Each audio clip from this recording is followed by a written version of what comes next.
Hi, everyone. Harry here to talk about a really contentious standoff between a federal judge and Florida's Attorney General, James Uthmeier. The judge has now held Uthmeier in civil contempt because he seems to have defied her order not to enforce this new Florida immigration enforcement law. So the law basically makes it a crime for undocumented migrants or aliens to come into Florida, a state crime.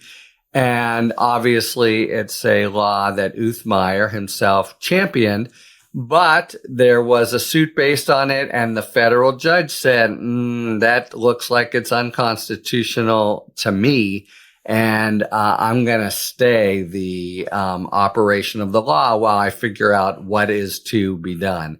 At that point, Uthmeier, and, it's sort of shades of 1960s style complete intransigence from states. He first basically says, I'm not going to listen to what the judge said. I'm informing agents in Florida just not to follow it and not to make arrests.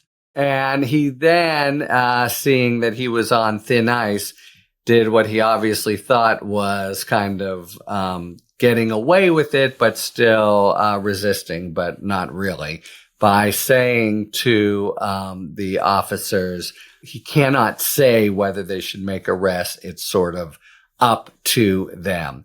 Now, it's not up to them because the law has been put on hold. There is no authority to do it, and so he is held in contempt. Now, again, this is civil contempt. The important difference between civil contempt and criminal contempt is civil contempt is for someone who's violating an order, and it's said that they hold the keys to the jail in their hands in the sense that it's meant to enforce compliance rather than penalize previous non-compliance. So she has held Uthmeier in contempt, and she has for now said, I want biweekly reports. I want to hear about any arrest, detentions, or law enforcement actions under this provision that I've told you you may not apply.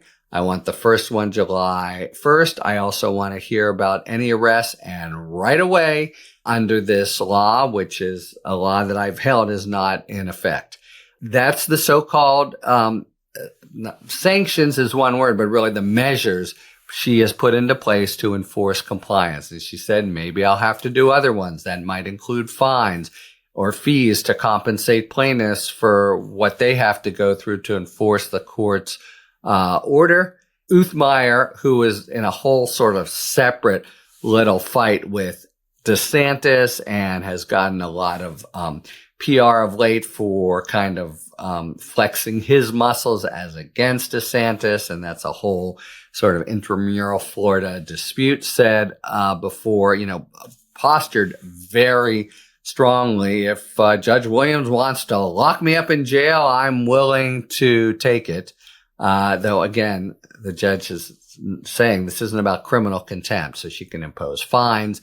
There's a case that this puts in mind the Supreme Court upheld where the fines doubled and redoubled and redoubled and redoubled and reached really humongous levels in short order.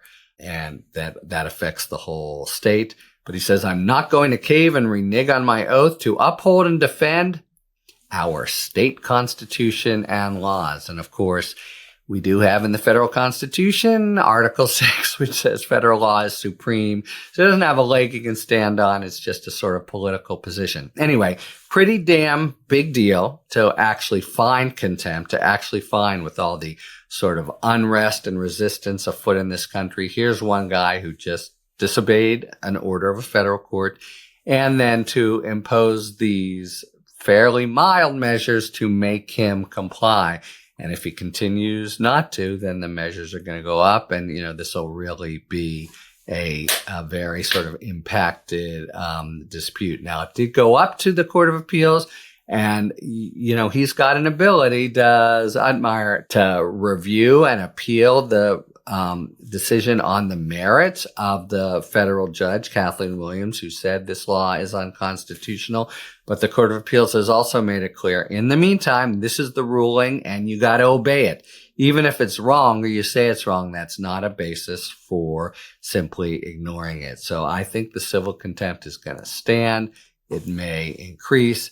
It plays into politics in Florida, but it all, basically is a flat out showdown where the U.S. Constitution gives the federal judge the upper hand here. So it's hard to see how he can indefinitely resist.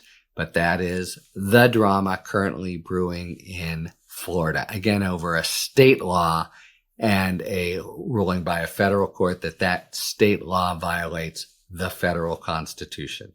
And a order to the Attorney General, you heard what I said, do not defy my order. Don't tell your agents they don't have to do it or it's up to them or the like.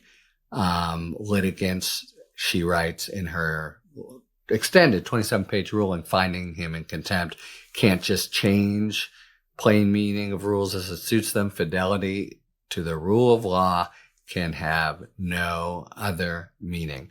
Anna Meyer writes on social media last night, well, if being held in contempt is what it costs to defend the rule of law and stand firmly behind President Trump's agenda on illegal immigration, so be it. So he tries to draw a line in the sand. Can't see his maintaining the line, but that's what makes this, really worth continued focus and really zeroing in on what the heck is going to happen here. Will a state official just be able to ignore a federal court that says you can't do this? Maybe something happens at the appellate level to change the substantive obligation, but otherwise, he's got to listen. He's got to comply. The penalties are going to go up, and it's going to get very expensive for the state of Florida. So I think something's going to give, and it will be at the state law level. But that's what we'll be watching over the next several days. Talk to you later. Thanks for tuning in. If you enjoyed this video and other Talking Feds content, please take a second to like and subscribe. Talk to you later.